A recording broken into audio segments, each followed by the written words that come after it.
টানা কয়েকদিন অতিবৃষ্টিতে ক্ষতিগ্রস্ত মানুষদের ক্ষতিপূরণ, কৃষকদের আর্থিক সাহায্য প্রদান সহ কৃষকের জমির বালি সরানো ইত্যাদি একগুচ্ছ দাবিকে সামনে রেখে শুক্রবার সদর মহকুমা শাসকের সঙ্গে ডেপুটেশনে মিলিত হয়েছেন সিপিআইএমের এক প্রতিনিধি দল।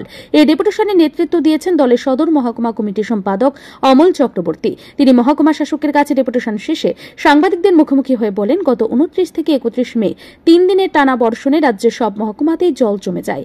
এর থেকে বাদ যায়নি তথাকথিত এই রাজ্যে স্মার্ট সিটি নাগরিকরা। শহরে চন্দ্রপুর, আড়ালিয়া, প্রতাপগড়, ধলেশ্বর, রাজনগর প্রভৃতি এলাকায় জল জমে মানুষের বাড়িঘর ডুবে যায়। 1 জুন বহু মানুষ বাড়িঘর ছেড়ে শিবিরে এসে আশ্রয় নেয়।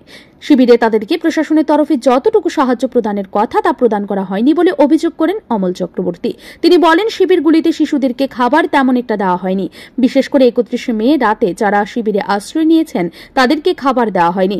এখন জল কমে গেছে, মানুষ যে যার মতো করে বাড়ি ঘরে ফিরছেন। জল শুকিয়ে যাবার পর এখন সমস্যা হচ্ছে কৃষকদের। তাদের জমির ফসল সব নষ্ট হয়ে গেছে। এখন কৃষি দপ্তর থেকে যদি তাদেরকে আর্থিকভাবে সাহায্য না করা হয় তাহলে তাদের পক্ষে আর চাষাবাদ করা সম্ভব হবে না।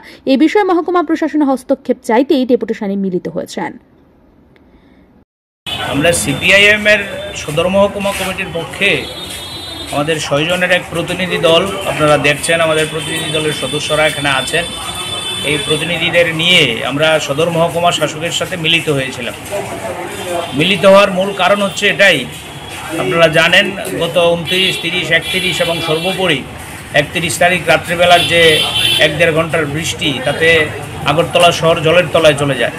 1 তারিখ প্রচুর মানুষ তাদের আশ্রয়স্থল ছেড়ে সেখানে বিভিন্ন ত্রাণ শিবিরে গিয়ে আশ্রয় গ্রহণ করতে হয়েছে। এবং এই বন্যা চলে যাওয়ার পর, জল কিছুটা নেমে যাওয়ার পর আরও ভয়ানক অবস্থা ধারণ করেছে গোটা আগরতলা শহরের এই বন্যা কবলিত এলাকা। আপনারা যারা সাংবাদিক বন্ধুরা, আপনাদের প্রত্যক্ষ অভিজ্ঞতা আছে এই বন্যা কবলিত এলাকা। একদিকে জলের যন্ত্রণা মানুষ ভোগ করেছে, এখন জল নেমে যাওয়ার পর আরেক যন্ত্রণা। কৃষি জমিতে পলি পড়ে আছে, পুকুর ভেঙে মাছ সব চলে গেছে, ঘর ভেঙে গেছে, রাস্তাঘাটের করুণ দশা। এবং বৃষ্টির পরে এত নর্দমা জমেছে, এলাকাগুলোর স্বাস্থ্যকর পরিবেশ বলে কিছু নেই, বিশুদ্ধ পানীয় জল নেই, স্যানিটাইজেশন অপ্রতুল, স্যানিটাইজেশন ব্যবস্থা নেই।